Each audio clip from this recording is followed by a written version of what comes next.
அனைவருக்கும் இனிய வணக்கம். இன்றைய காணொளியில் நாம் காணப்போவது தொல்காப்பியத்தின் 9வது இயலான மரபியலில் அமைந்துள்ள மரபு சொற்களை பற்றி காணப்போகின்றோம். மரபு என்றால் என்ன? நம் முன்னோர்கள் எப்பொருளை எப்படி எச்சொல்லால் எவ்வாறு கூறினார்களோ அவ்வாறே அப்பொருளை அச்சொல்லால் அவ்வாறே வழங்குவது மரபு என்று அழைக்கின்றோம்.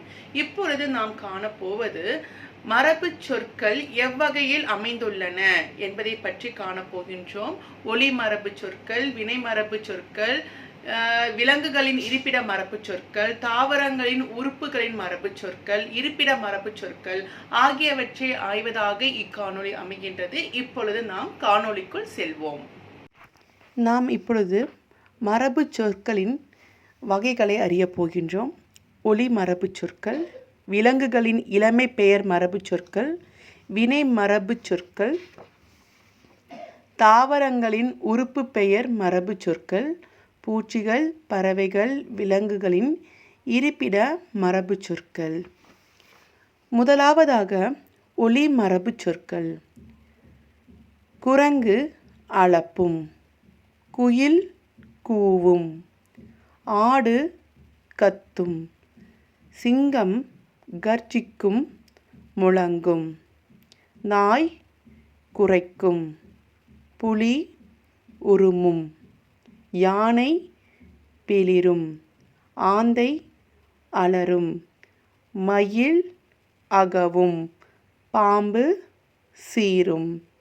இப்பொழுது விலங்குகளின் இளமை பெயர் மரபு சொற்களை பற்றி காண்போம்.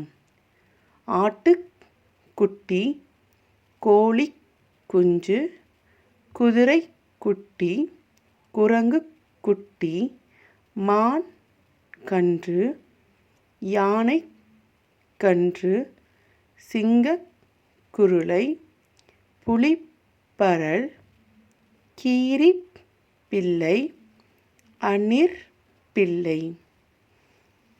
மூன்றாவதாக வினை மரபு சொற்களை பற்றி காண்போம்.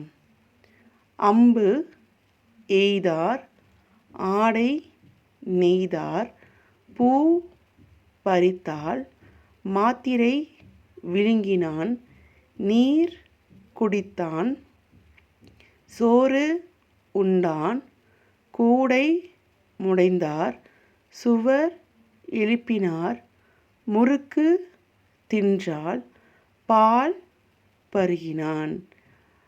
அதாவது ஒலி மரபு சொற்கள் என்றால் விலங்குகளின் மற்றும் பறவைகளின் ஒலிகளை நம் முன்னோர்கள் எச்சொல்லால் எப்படி வழங்கினார்களோ அவ்வாறே அச்சொற்களால் அந்த ஒலியை குறிப்பது ஒலி மரபு சொற்கள் என்றனர்.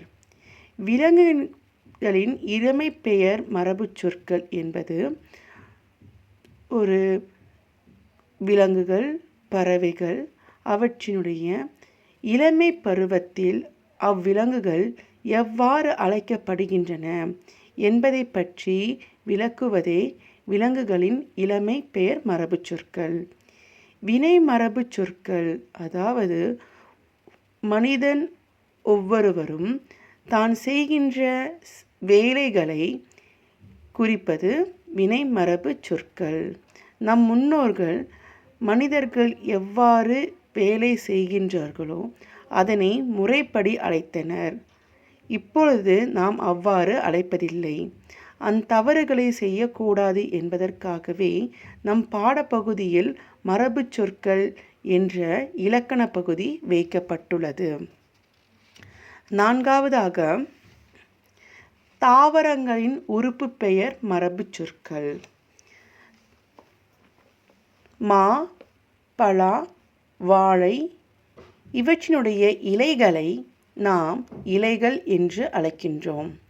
ஈச்சம், தென்னை, பனை இவற்றில் உள்ள இலைகளை நாம் ஓலை என்று அழைக்கின்றோம். இலை என்று கூறுவது தவறு.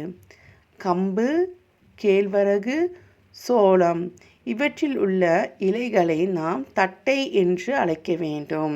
இலை என்று சொல்லக்கூடாது. நெல், புல், திணை ஆகியவற்றில் உள்ள இலைகளை தாள் என்று அழைக்க வேண்டும். அவரை, கத்திரி, முருங்கை, வெள்ளரி ஆகியவற்றின் உறுப்புகளை பிஞ்சு என்று அழைக்க வேண்டும். அதாவது அவரை, கத்தரி, முருங்கை, வெள்ளரி இவற்றினுடைய இளமை பெயர் பிஞ்சு என்பதாகும். அடுத்ததாக பூச்சிகள், பறவைகள், விலங்குகளின் இருப்பிட மரபு சொற்களை அறிவோம்.